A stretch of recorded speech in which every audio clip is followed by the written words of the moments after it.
Hi everyone, this is Mrs. Rieg. Today we are going to be taking notes on the topic called relative and absolute dating. For those of you who love fossils and dinosaurs and rocks, you will love this unit. This is a really fun unit actually. You should already have your set of notes. Some of the notes are our typical fill in the blank.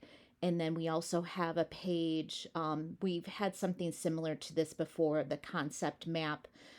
So I will have you stop and fill in the notes when it's time. Okay, let's get started. Okay, so the topics that we're going to be covering through this Nearpod in relationship to relative age are principle of uniformitarianism, the law of superposition, index fossils, cross-cutting relationships, and unconformities. Lots of new vocabulary, and I will get into what each of these mean. Okay, so at this point in time, I'm going to have you fill in your just regular set of notes where it says at the top relative age in the box. You're going to fill in the words approximate for the age and the fact that the relative age of a rocks is its age compared to the ages of other rocks. So I'll have you take a moment and fill in your notes, and then I'll explain. Okay, so let's talk a little bit more about what does relative age mean. So it says the relative age of a rock is its age compared to the ages of other rocks. We don't know exactly what that age is. It's an approximate age. So the example here, if you say that you're older than your brother, but you're younger than your sisters, you're describing your relative age. I don't know exactly how old you are. You haven't told me a number. It's just an approximate age. So, as far as the rocks go, we don't know exactly the exact date that those rocks were laid down or exact year, just an approximate. Absolute age. So, on your notes, again, you are going to fill in where it says the number of years since the rock, and then you're putting in actually formed. So, take a moment to do that. So again, actually formed. All right, so absolute age. So this is the actual age, your actual age, or the actual age of a rock. So for the example, if you say that you are 30 years old, my brother is 37 years old, and my sister is 35 years old, you are describing your absolute age. So we know the actual age of something. Okay, so this is now where you're going to go to your concept map and fill that in. This is the bubble that is smack in the center. So all you are filling in for that is the word approximate. So again, relative age is just an approximate age. Okay, James Hutton. So, this gentleman is considered the father of modern geology and the theory of uniformitarianism.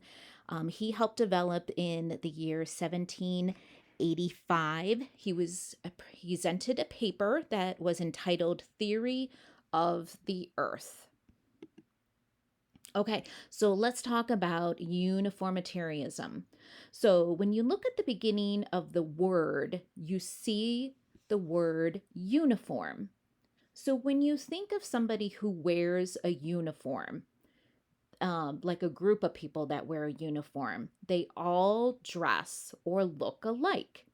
So when scientists or geologists look at rocks or the land, they assume that the same things that are shaping the land today that we know, such as earthquakes, volcanoes, the way that the plates move, all of that we know today, we have to assume that those were the same things that happened a long time ago.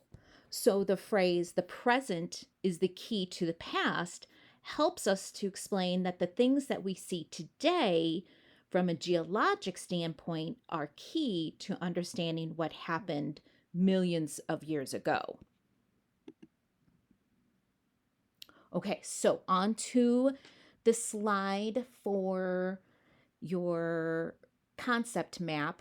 You are now moving straight up from the center where it has the little number 1 in that bubble there. So I'm going to have you stop and take a moment to go ahead and fill in all of that information.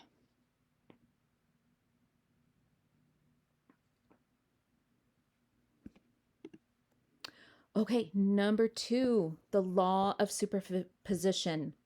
So it says here in horizontal sedimentary rock layers, the oldest layer is at the bottom. Each higher layer is younger than the layers below it. Okay, so with our notes, we're going to go ahead and fill in the word bottom and then the word younger. So again, the word bottom and then the word younger. Okay, so let's talk about what it is here that we see.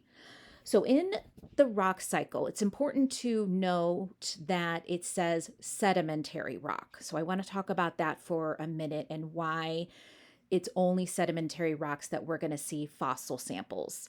In the rock cycle, which you guys learned about back in 6th grade, there are 3 different types of rocks. There's sedimentary, igneous, and metamorphic. Igneous rocks form from the cooling and solidification of molten magma or lava. Sedimentary rocks form from the accumulation and compaction of sediments. These rocks often show layering and may contain fossils. So this is where going back to the idea of erosion, weathering, deposition, that's part of sedimentary rocks. Common examples of sedimentary rocks are limestone and sandstone. Unlike igneous and sedimentary rocks, metamorphic rocks form by transformation under pressure and heat. These lend to new textures and mineral compositions. Some examples of metamorphic rocks are shale and marble, or what's called myelinite. Those are formed at fault zones and are characterized by a layered or maybe a banded appearance due to extreme deformation. So, sedimentary rocks will be the only rocks that contain fossils.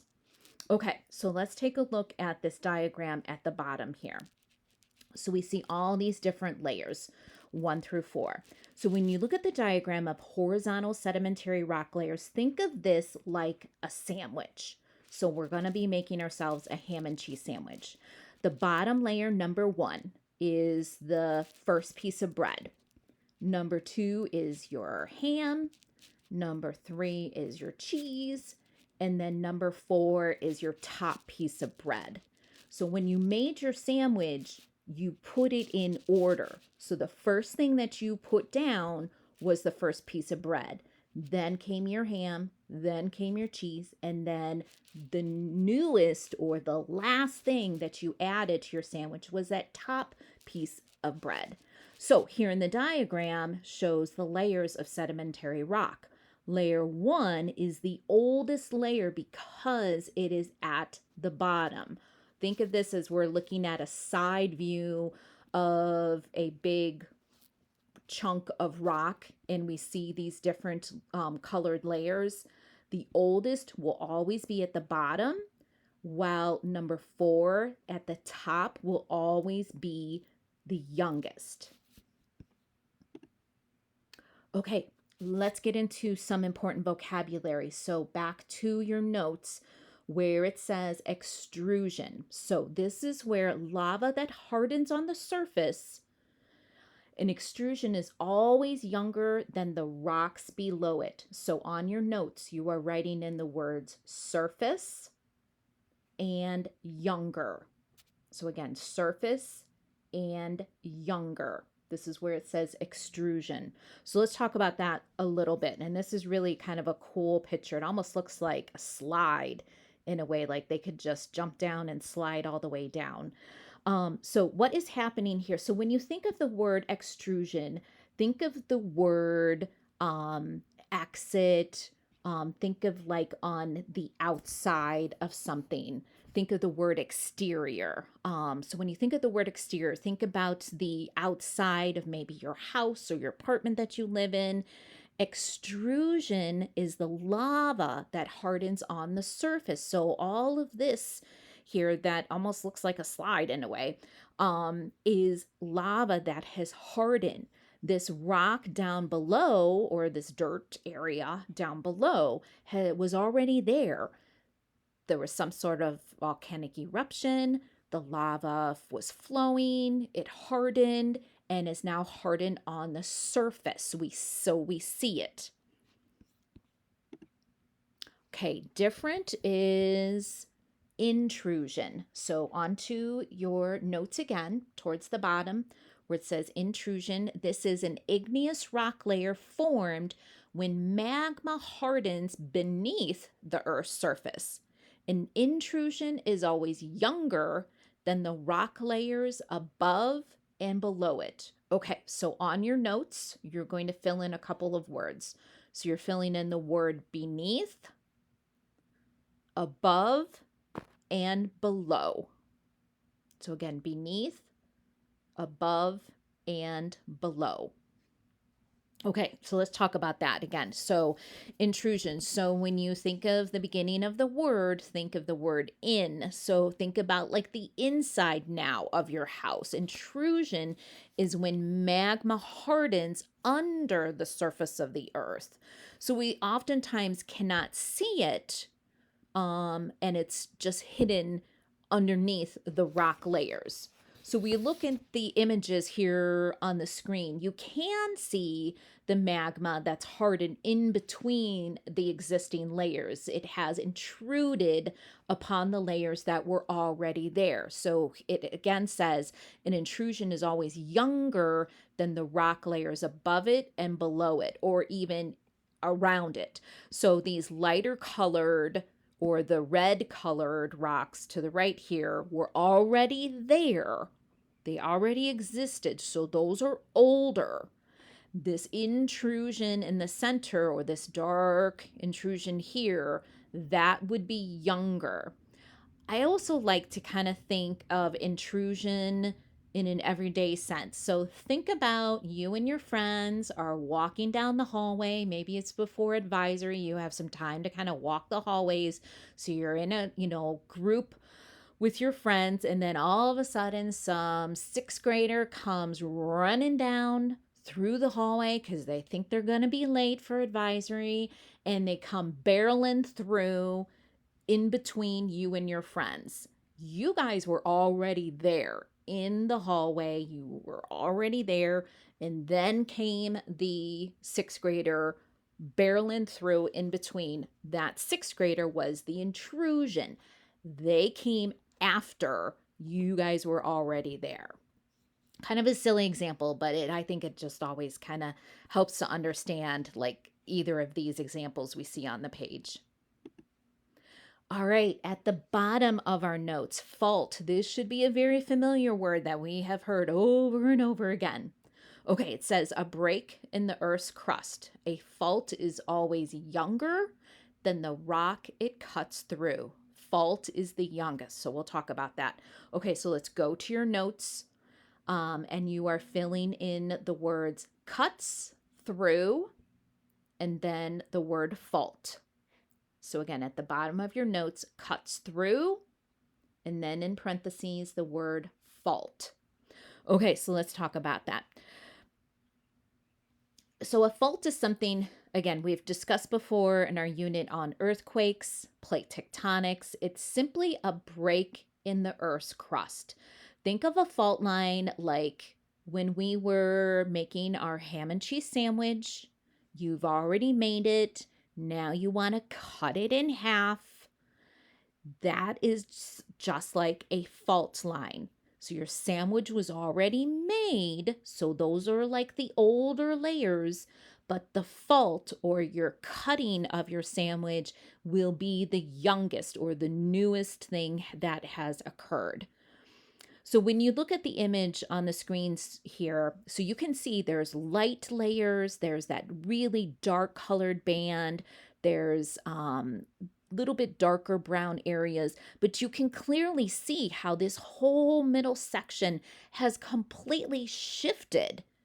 So all the layers were perfectly aligned, and then there was some shifting of the earth, and the fault line we can clearly see there's actually, it looks like almost two, that whole section.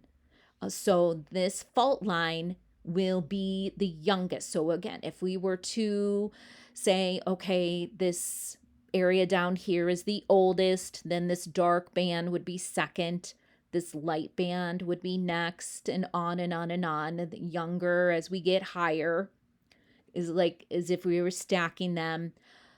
All of that had to be there. Then the earthquake, the shifting of the land, that fault line, if we were to put things in order from oldest to youngest, the oldest would be all the way down here at the bottom, and the youngest would be that fault line. The fault line is always going to be the youngest as long as the fault line cuts through everything. If the fault line only cut through part of the way, then that would be a different situation. But if the fault line cuts through everything, the fault line will always be the youngest. Okay, so let's go to your concept map page and fill this in. So this is in the top left of your concept map page. So I will give you a moment to go ahead and fill all that in.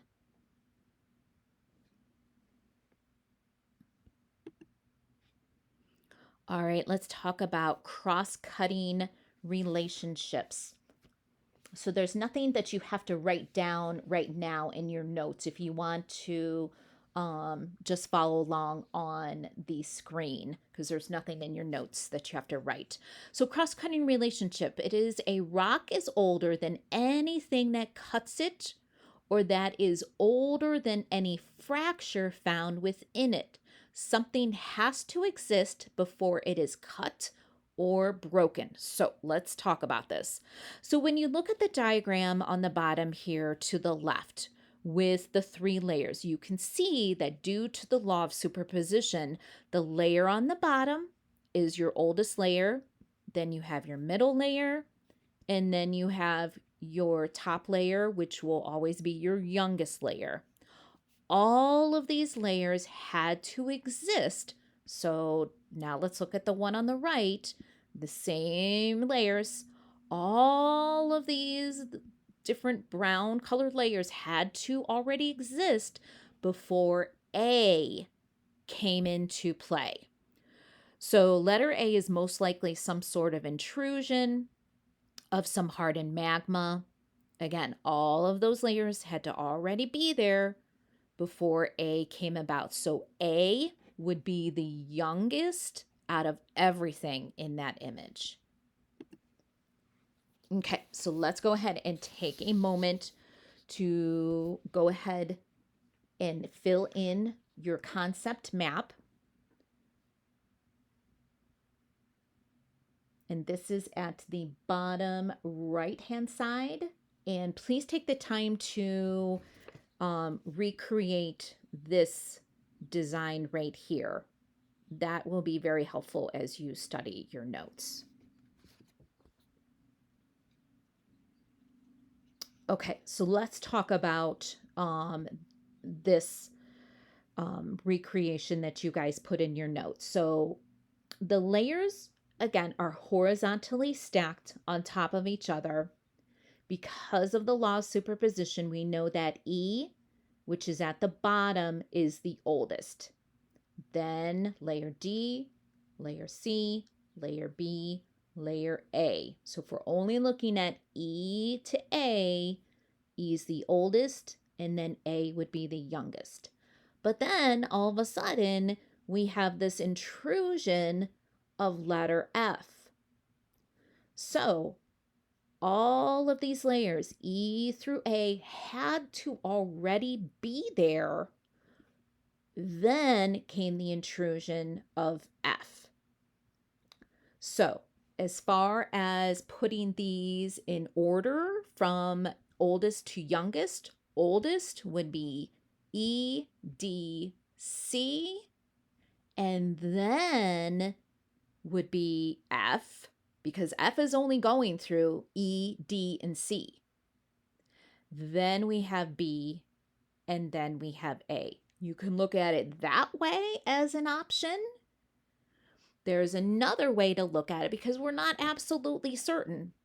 Possibly we had all of these layers already there and then the intrusion happened. So it could also be a matter of E came first, then D, C, B, A, and then the intrusion. That could have happened as well.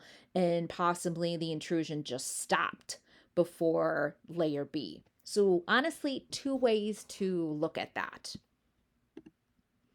All right, let's talk about index fossils. Let's go to our notes, and this is actually at the top of your regular notes page. Nothing that you need to fill in at this time though.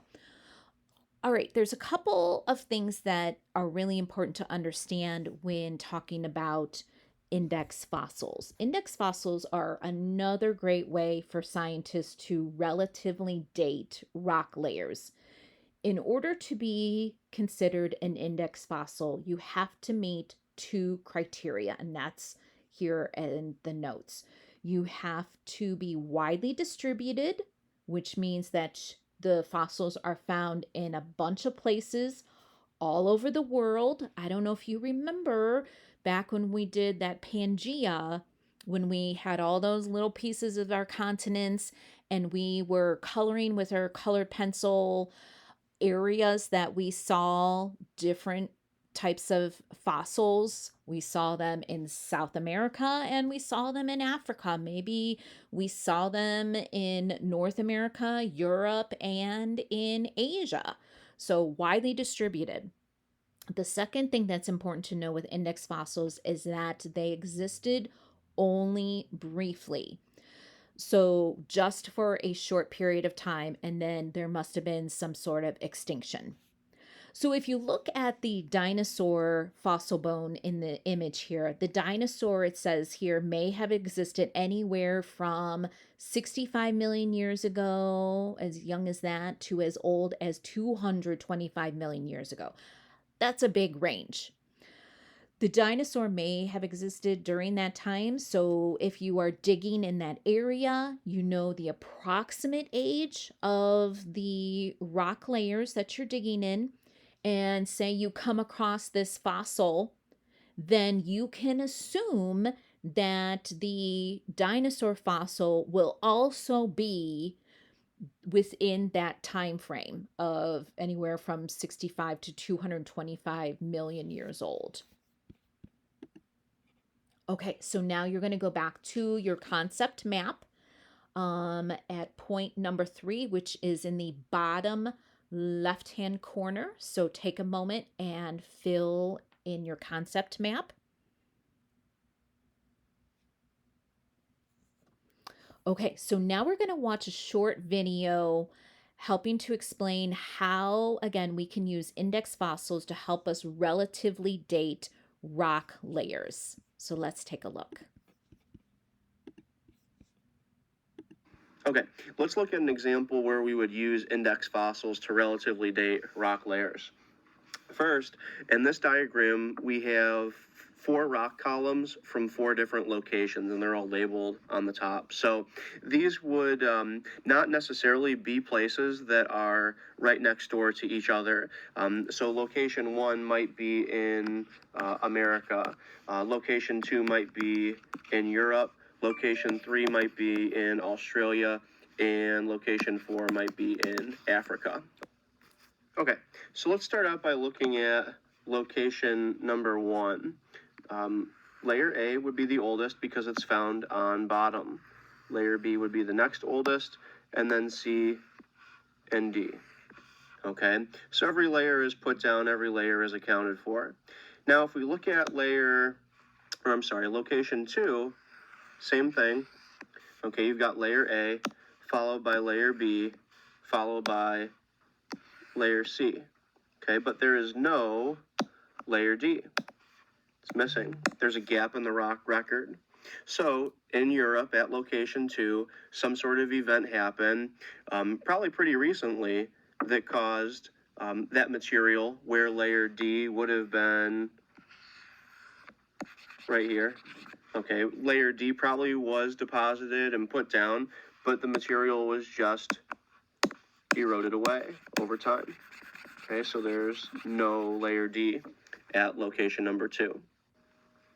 If we look at location number 3, layer A is deposited, and then there is nothing else, no B, C, or A.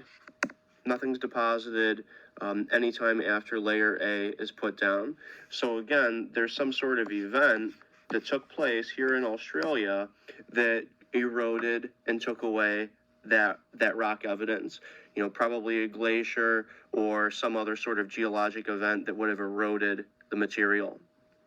If we look at location 4 in Africa, that's a little bit different than all the others because there is A, and then where rock layer B should have been, this layer should be right here, but it's not. There's a gap.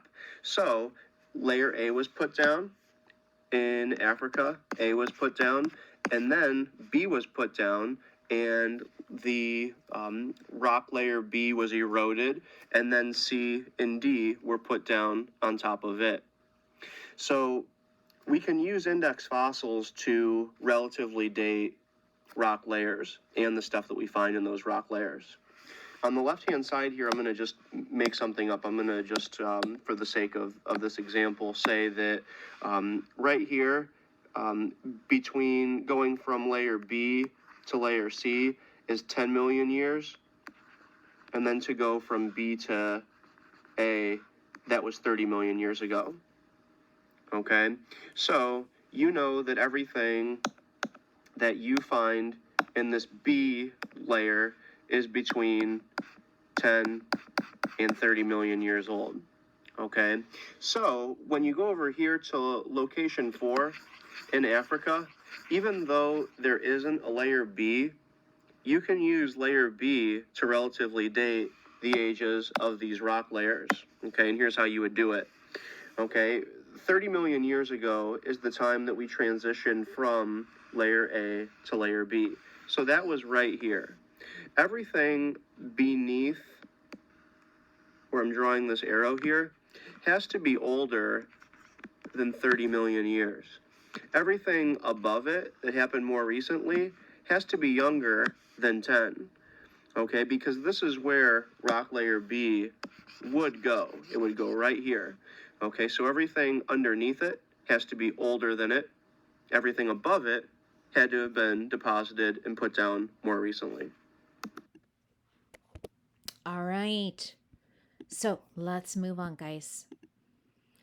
Unconformities. So this is also on your notes page. There's nothing we need to write right now, but we're going to take a look at those images a little bit closer in just a moment. So unconformities, it's where the surface where new rock layers meet a much older rock surface beneath them. There's some sort of gap in the geologic record. An unconformity shows where some rock layers have been lost because of erosion. Look at this image to the left. You can see the red rock. You can even see how it's been folded. So all of that red rock had been laid down, and then there was some sort of event which caused the folding in the rock. So then there is this line here. That is that line of unconformity. This is where the red areas would have been eroded away. Otherwise, they would have been sticking out even more.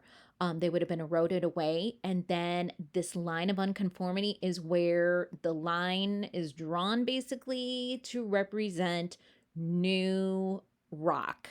This is all much older.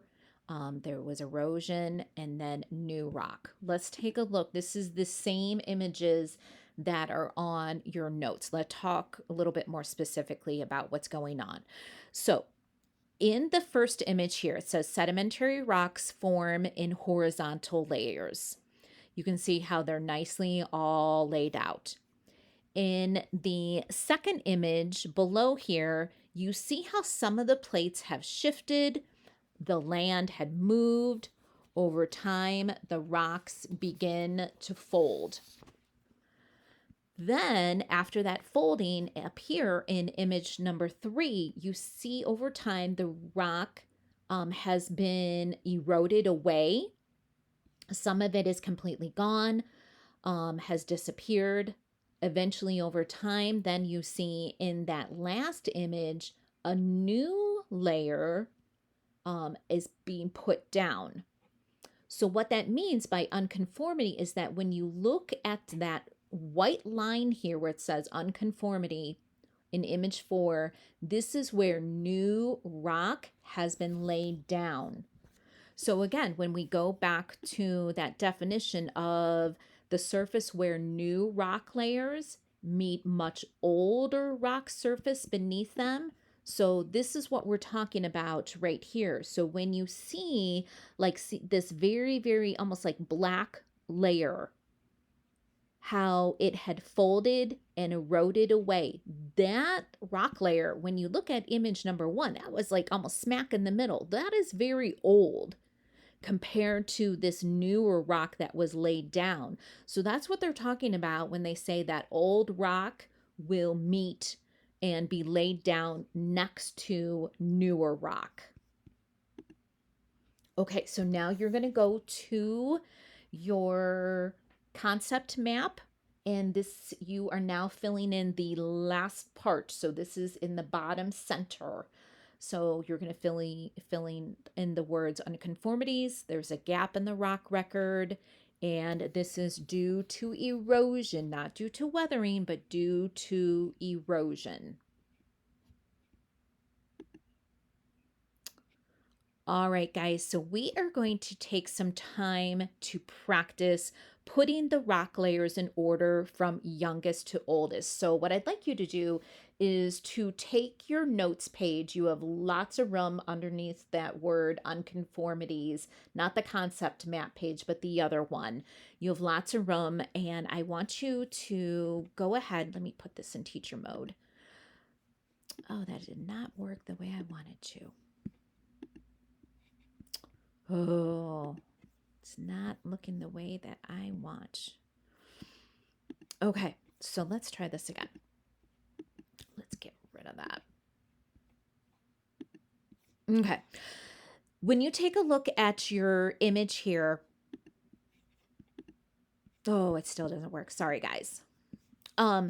Let's take a look. We have layers A, B, C, and D. Using the diagram of the geologic cross-section, put the layers in order from youngest at the top and oldest at the bottom. So I literally just want you to put in order number 1 being the oldest, number 2, 3, and then 4 being the youngest. Go ahead and take a moment, and then we'll talk about the correct answer. Okay, so when we take a look at our diagram here, the oldest you should have put as number 1. Letter B would be number 2. Letter C would be number 3. And 4 would be layer D. 4 would be our youngest. All right, let's take a look at this one. Wondering if it will let me do it. Nope. Nice try, Mrs. Reig. Okay, this is a little bit more challenging. Let's give this a try. Let's try, will it do presentation view? Will that look better? Let's give this a try. Crossing our fingers, guys. Kind of, not so much. All right, this is a little bit more complicated because we have that line of unconformity. This time again, I want you to try and put them in order with the oldest at the bottom and the youngest at the top. Don't forget about letter G is our line of unconformity. Okay, take a moment and give that a try. Okay, so the correct answer for this is that you should have had A as your oldest, then B, C, D, then came G, our line of unconformity there. That is like basically separating those top layers from the bottom layers. So again, A is our oldest, B, C, D, then G, and then E and F were laid on top. So F is our youngest, A is our oldest. All right, so we're going to finish up. We're going to watch a little bit more of a complicated, actually almost like a high school level challenge one, and I'm going to see how you guys do with that. I'm going to have to move the video ahead just a little bit.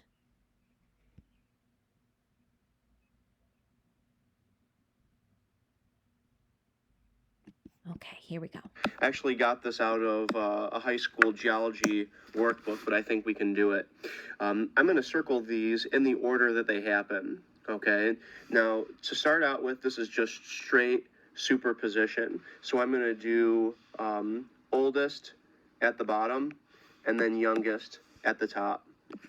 Okay, guys, so I want you to take some time and write it on your piece of paper, the order that you think that the layers are in. Don't forget there is not only a fault line, but there's also an intrusion that's going on. So keep those in mind as you put in your layers from oldest to youngest. Okay, let's take a look at what the answer is. Okay, so the very first thing that happens is layer C. Okay, and then layer B is deposited on top of that, and then layer A is deposited on top of that. 1, 2, 3. Okay, then what happened is D cut across C, B, and A. Okay, E has to be the youngest thing that's happened because E cuts across everything. So everything had to be there in order for E to cut across it or cover it up. All right, guys, so that is the end of our notes. We will be practicing similar activities just like what Mr. Vaughn had just done. Every single time the state testing comes around, there is always, I guarantee you, there is always some sort of image like this where you guys are going to be asked to put the layers in order from oldest to youngest, or it's going to have a fault line or an intrusion. The most important thing to remember is all of these layers had to already be there before D or E happened. E is the fault line. E will always be the youngest if it cuts through everything. This does cut through everything, so E is going to be the youngest. We will do lots of practice and you guys will become experts in it. All right, I will see you guys very soon and have a great rest of your day.